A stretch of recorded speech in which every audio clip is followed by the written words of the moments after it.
When you look at yourself in the mirror, are you truly that person that you want to be? Because unfortunately, I think for most of us, that answer is no. And at least for me, when I try to look at those things that are holding me back from becoming the person that I want to be, whether it's judgment from my peers, my family, my friends, or financial, or just being scared to dive into a whole new profession. So today we're going to be talking to my friend Direwolf Omega, and he literally just makes his whole living being himself. And that's something that I truly admire, and that's a place that I eventually want to be at. So I sat down to him to talk about his road and his journey on how he got to where he is. So I hope that you get as much from this podcast as I did. Enjoy. So do you find that it was dancing that kind of started setting you freer, or have you always been like, because one of the things that I really like about you and just hanging out with you in general is just like what you see, I guess, is what you get, in the sense of like you're like such a free expressive person, you know? So like whether you're like painting or like making a new garment or like dancing, you're just like not ashamed. Even at the gym, bro, you be walking around in a fucking thong and shit. Those fucking black underwear and shit. I'm just like, this guy has no shame. I'm not gonna say I don't own a thong. I've never worn one to the gym though. No, I'm just fucking, yeah. But you know what I mean, like. Yeah, no, thanks though, man. I appreciate that. So I guess what I'm asking is, you know, and what I want the viewers and stuff to get from this is like, where did you find that? And how old were you around the time? Like, when did you become like such a free person? You know? Well, when I started designing myself, you know, I was born into a cult. I didn't really have. I had a father, and I looked up to him, like no other. But I was separated from him at an early age, and so I felt like I was in foster care, and there was 16 different homes in 4 years. And rather than choosing a specific character to, you know, look up to or whatever, I found attributes of various characters that resonated with me. You know, characters in books and in movies. And naturally I started to create these two characters. One represented everything that I wanted to be, and one represented everything that I didn't want to be.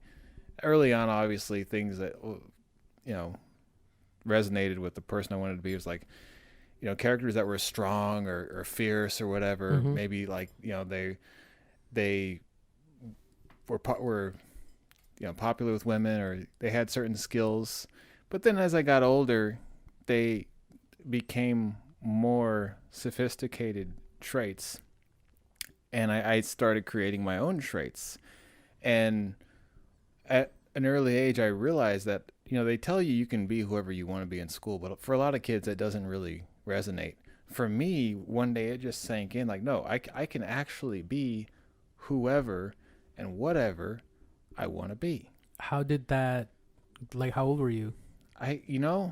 Around? I was in my early teens, you know, like and there were a few reiterations of, you know, like there was an interview I saw with an MMA fighter, and he said how, you know, when he was in school, he was always picked on, you know, he was really like, he was weak and unathletic and everything, and he started training when he was like 25, and then by the time he was 30, I think he was like a contender for a championship.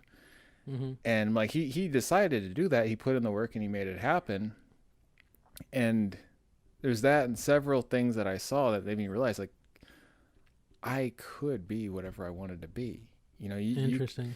And you can project the thing that you want the world to, or the person that you want the world to interact with, because most of your conscious experience, it does have to do with the people you interact with, the interactions with other conscious beings. So in essence, it is really mostly about the people. You know, people say, oh, I don't care what other people think. Well, here's the thing. Unless you're a sociopath, that's bullshit. Most of us care on some level, myself included, you know. And so when you cultivate relationships with people, those relationships are part of your consciousness. They are part of your being. It's part of your nucleus. And so that was part of the realization, because everything I do creatively is also communicative. You know, you go into the world, and whether you're talking about projecting the aesthetic of an outfit you put together, engaging someone in a conversation, cooking a dish, showing them a painting, you're communicating. You're speaking some kind of a message, whether it's a massive political message or something very simple like telling people to express themselves and to take risks. Yeah. And that becomes who you are. Okay. Your message is, in essence, who you are. That is true. Bro, that was beautifully put. I have a question though, because you said, you know, like you do care about what people think about you. Yeah, and I'm not afraid to say that. I mean, I've never been afraid to say. I feel like I have like such anxiety, especially when I vlog on my own. I just turned into this goofy character because I get so nervous. I don't know how else to express myself. But that's not necessarily who I am as a whole, you know? Yeah. And I guess what I wanted to, what makes, how do you make a differentiation? I can't really pronounce that word, but like between like caring what people think about you and then letting them influence your actions in the sense of like negatively. Well, here's the thing. At the end of the day, you're the only one who has to live in your consciousness. You know, other people can exist in the simulation that you create. But this is my body. This is my mind. And although I do care about the reflection of what I project and the impact of what I project, at the end of the day, it's up to me to curate the information that comes back. You know, like everyone is influenced by other people. We can be influenced in a productive way or a destructive way. You know, like I said, hey, you should take risks with your fashion, and you did, and now you have it. Hey, it's kind of sharp. Yeah. Or you can have somebody who's giving you shit for eating healthy and not eating normal food and working out all the time. I'm talking a little bit from experience. And you could say, oh yeah, you're right. I should just go smoke a bunch of cigarettes and, you know, not do anything and just go get drunk all the time.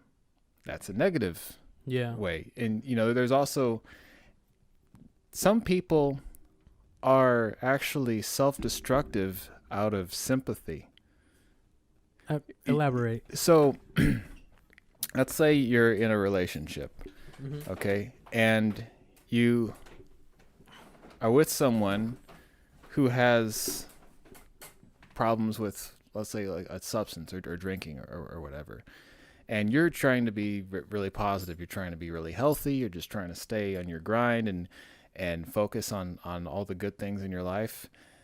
For some people, they will want to connect with their partner or their friend or whoever that person is, and they'll actually be more likely to do self-sabotaging things. Like, oh yeah, I'll be here and I'll just drink with you. I'll stay here and you know and watch it, you know, 6 hours of TV, and you know I could be out producing my work, or you know I could be doing something healthy, but you know I'm gonna be here, and it's really enabling. You know, they think they're, you know, they're being positive. They're, you know, acknowledging, but it's enabling, and it's self-destructive. It's self-destruction out of sympathy, and that correlates to the question you asked, because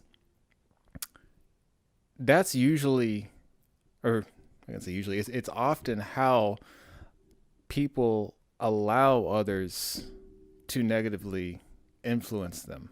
Okay. So, for example, I know you said the first time that you danced, right? You sucked. You said it wasn't worth, like you told me. So it was weird. I was stiff. I didn't really know what I was doing. I hadn't found my voice. How, and just knowing that and like, let's say this is what would happen in my head. It's like, why did you do this? Like now everybody's laughing at you and stuff because you do care about what people think. Then how do you get the courage to go at it again? You know what I mean? Like, well, I mean, for one thing, that energy that I felt expressed, I'm like, I wanted more, and I knew that I'd probably get better at it. Also, the thing is, like, most people care what other people think to a certain degree, but if you're talking about a bunch of like half drunk people at a club, I mean, one on one, how much do you really care? How much what that person thinks of that dancing you did? It's not. I mean, you're talking about going out and dancing versus. It's not like you're vomiting or saying something racist, or you're just going out and you're dancing. Yeah, I guess the thing with that you're making me realize now, it's just like I think that I'm more important in their mind than I actually am, because really, how are they even gonna, like, they probably won't even think about me like 30 seconds after that. You know, just like, oh, that's most people can't dance. Yeah, I will talk about any black and Latin people. They get down, bro. That's why it's so. I mean, I might be kind of a snob, but I mean, like most people in dance clubs, like if you really look at them, okay. they're I see what you're saying. Yeah, mediocre at best. Like they might have a little bit of rhythm.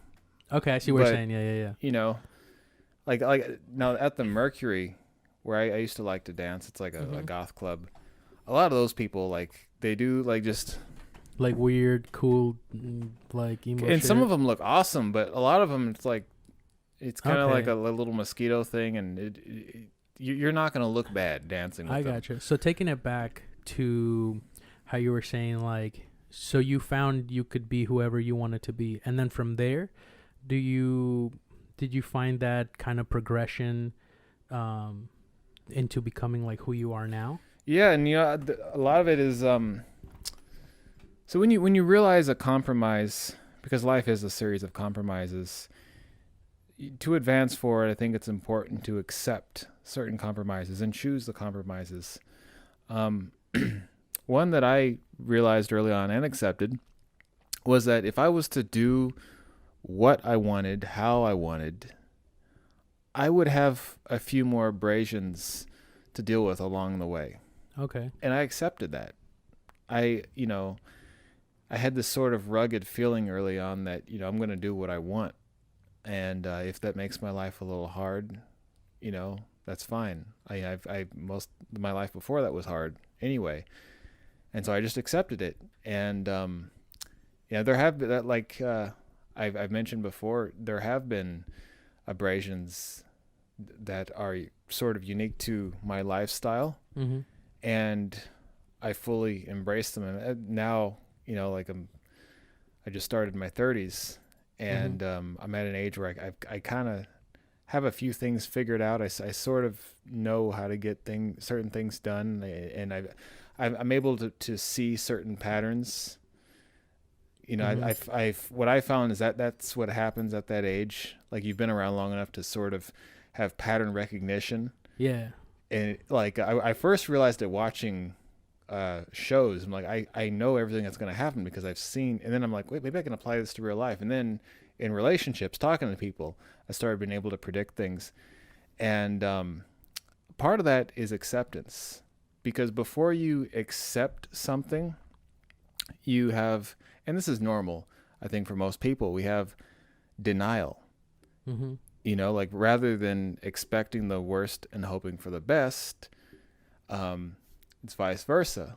And a lot of times when you're young and you have that mentality, you end up getting let down, and it can either make you jaded, or you can learn pattern recognition. So yeah, I like that. That's very well put. And how you were saying you found that, I don't know, that yourself, I guess, in a sense, in your early teens. I think for me that happened when I was like 23 and I got out of the military. Mm-hmm. Because for me, it was the opposite of, I used to like live in books, you know what I mean? And like escape that way through a fantasy. And I had a really hard life. And then what helped me, I think, maybe empower myself, because I've always been like, almost like prey, Mm-hmm. And whether it's to like my abusive stepdad used to like beat the shit out of me and shit like that, or like kids bullying me because I didn't know how to speak English. So, you know, like that's why I turned to books to read. But then I found like these fantasy worlds that I really admired. Yeah. But they always just stayed that. And then I started doing martial arts just so that like I wouldn't get picked on as much and like the beatings would be less. But then I ended up becoming like really good, and you ended up giving out the beating. Exactly. And then I turned. But here's what happened: how you're describing these two selves. I went with the bad one because it was the easiest to be in terms of like nobody picking on me because I'm the bully. What's up? You know what I mean? And like, so I went in that really negative route, and even in the military, I love that empowerment that came with like.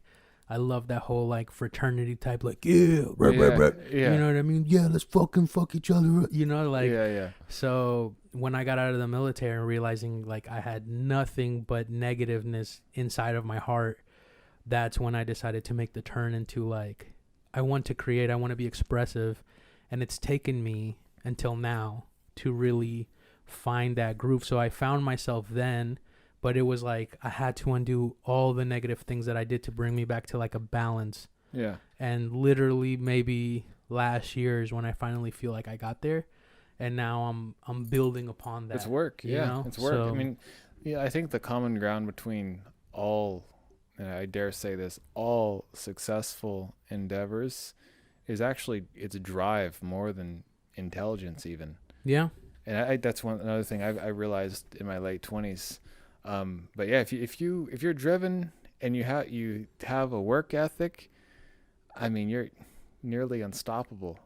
You know, like I know a lot of very intelligent people that, you know, they can recite every name and date they ever heard, but they don't really have a whole lot to show for all those names and dates and that big vocabulary. And then I know other people that are just always working like crazy people, and they have like incredible things, incredible experiences and relationships to show for that velocity, because they keep moving, they don't stop moving. Yeah, I think that's something I'm realizing now. This is like the year that I'm starting to realize that, and I'm just always constantly trying to you put keep in moving. the word and you're always doing keep something. that grind, you know. I was gonna ask, so when did you decide to like so are you self-taught in like painting and like dancing and all that stuff, or like how was that apprenticeship? So yes and no. I went to Cornish College of the Arts. I have a degree in painting and sculpture. Ugh. No, I'm just kidding. No, I'm just kidding. I'm just messing with you. It's like, fancy ass art school. But the thing about Cornish, they teach you how to learn. Mm-hmm. Like most of what I know about painting, I didn't learn at Cornish. They teach you fundamental principles, because art is so vast. If you teach someone a very academic perspective, you can actually run the risk of brainwashing them. Like there's an art school called Gauge where people have incredible skills, but the creativity, it's like they can't paint what they can't see. Oh, interesting. You know, and me, it's like I don't have that level of skill, but the creativity is through the roof. So they taught me how to learn. With dancing, I took a Butoh class, but my style is nothing like Butoh. So I'm actually self-taught with dancing, and again, and I had this idea before Cornish, but I have principles that are the common ground between all of the things that I create. I once heard that from a guy who taught Kung Fu for 9 years and who was a framer, he said, if you master one thing, you can often carry those principles over to other aspects of your life. And I found that to be very true. Principles that I use for art, I also use for designing fitness systems and fashion, and just interacting with the world. It's just back to that whole communication thing. You know what I mean? And like with dancing, for example, dancing is very similar to the masks that I used to create and the paintings, because everything, it's very fluid. You know, it's very ethereal, and it's melting, and it's multidimensional. And whenever I'm doing one of these things, I go to one of these places. Even when I cook, I color coordinate the spices, and I use certain oils for flavors and different things like that. And so in that way, it's like I have a school of thought that informs everything I do. Okay. And when do you are you still forming that school of thought? Like, is it ever evolving? Yeah, I mean, as the more I experience, the more I inform that school of thought. It's kind of like the I think I told you I had that like world that I created. Yeah, you told me last time we hung out. Well, it's like that, like the more I learn, the naturally I add things to that. Okay. And so like these like principles that I use for everything that I do. Whenever I learn something, it builds on those principles. Gotcha. And now the other question, in terms of being a creative, because you literally are full-time a creative person, and that's how you make your living. And I think a lot of people kind of want to be that. Yeah. In a sense,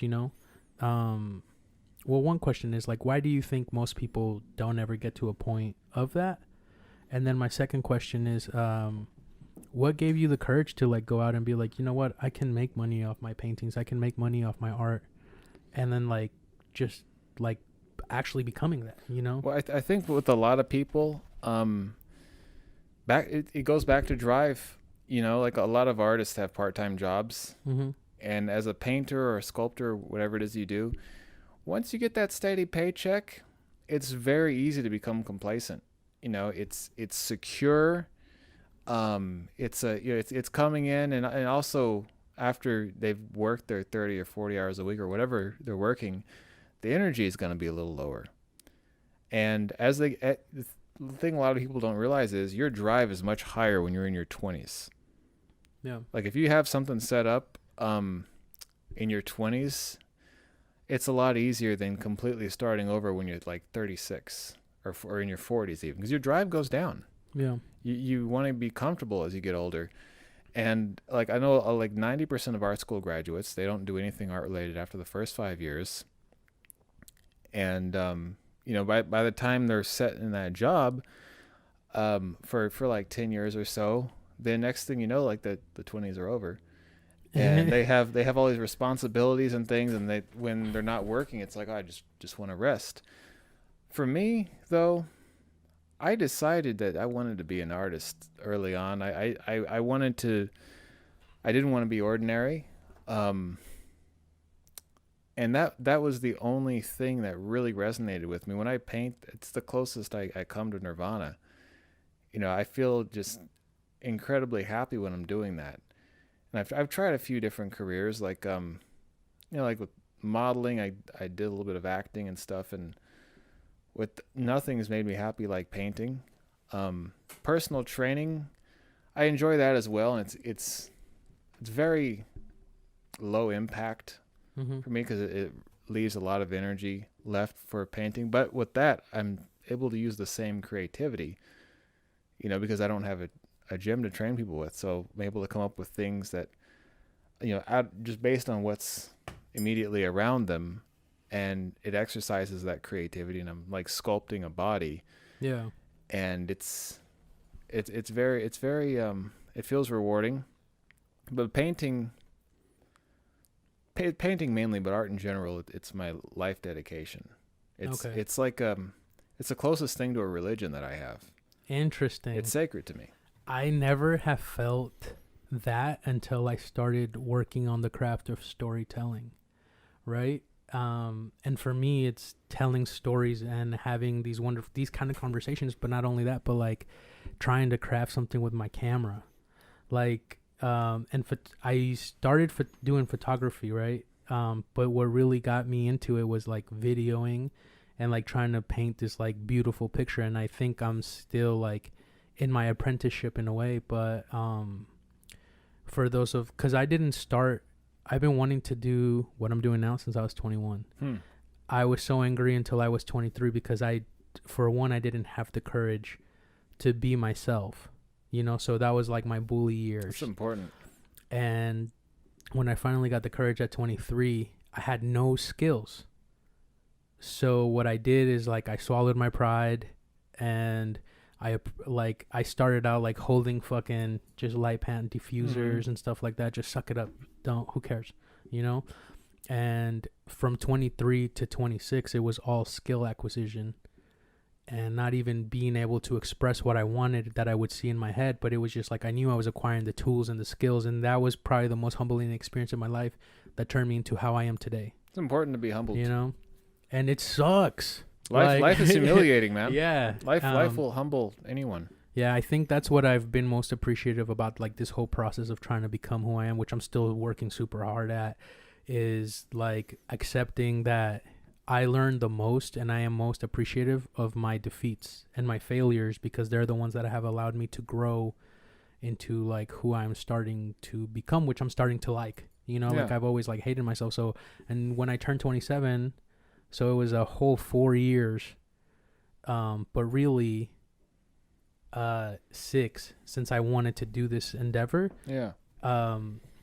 It was a whole 4 years before I even tried to make a living, you know? And then it was another 2 years, like it was 27, 28, which is what I'm now, of like slowly struggling, and then now finally seeing the end of like, oh my God, I'm making a living. Like I can support myself. 28, 29, you know? That's when it sinks in.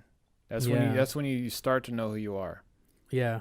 And, but I think I see a lot of my peers and a lot of people who are still kind of like that 23-year-old self. Oh yeah. Or like that. The thing, a lot of that is actually, social skills or lack of.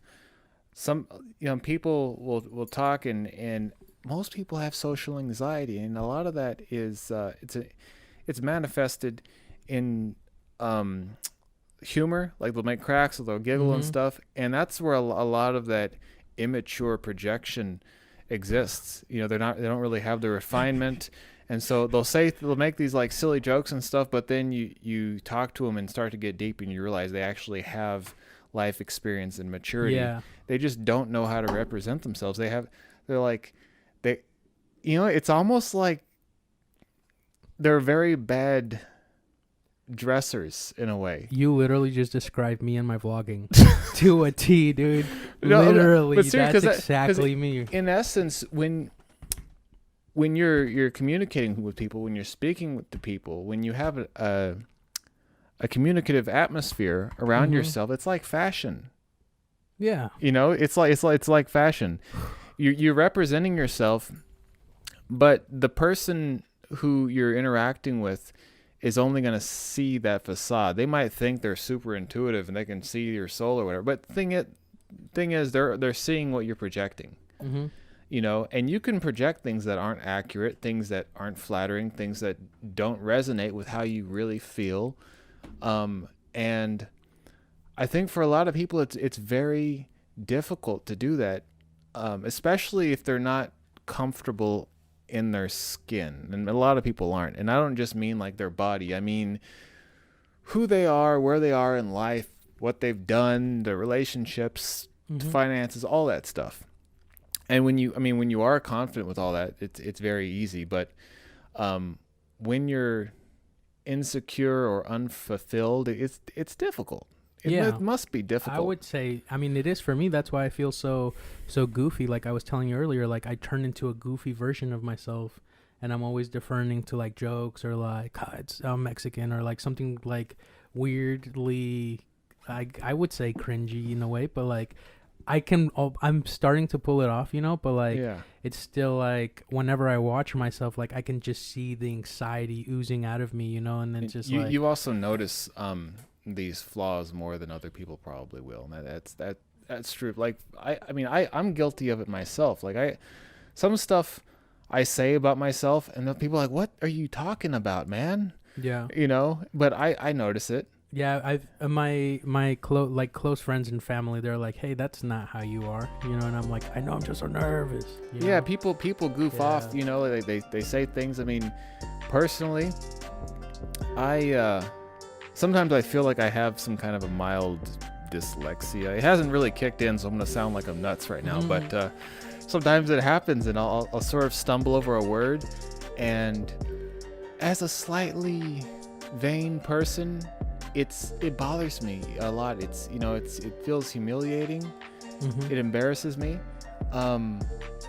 But I also realize that chances are it's not as noticeable to other people. Most people get words wrong. You hear someone giving a dissertation and they're gonna mumble. You're talking about like a PhD with 140 IQ or whatever. Yeah. And they're gonna stutter every now and then. You know, they're gonna miss a word. Here, we're human beings.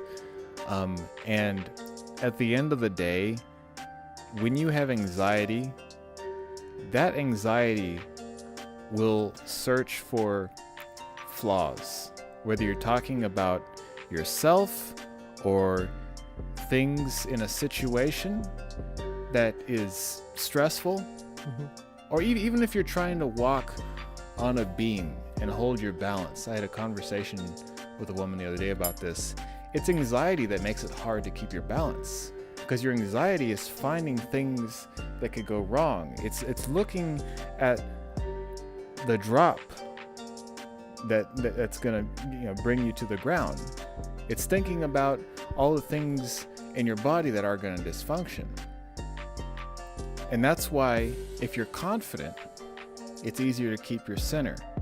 So what would be your advice, I guess, to me and a lot of the people that do have that kind of anxiety, that are like, in a sense, like you said, bad dressers, or like concentrating on the other aspects besides the balance? Like, what would be like a good first step, or like a good... Hello, my beautiful earthlings. So today in the Milky Way is now only going to be video streaming the first 30 minutes of our podcast. If you want to listen to the rest of the podcast, go check us out wherever you listen to your podcast. We are now available on every single streaming platform, and we would really appreciate if you left us a rating and a review.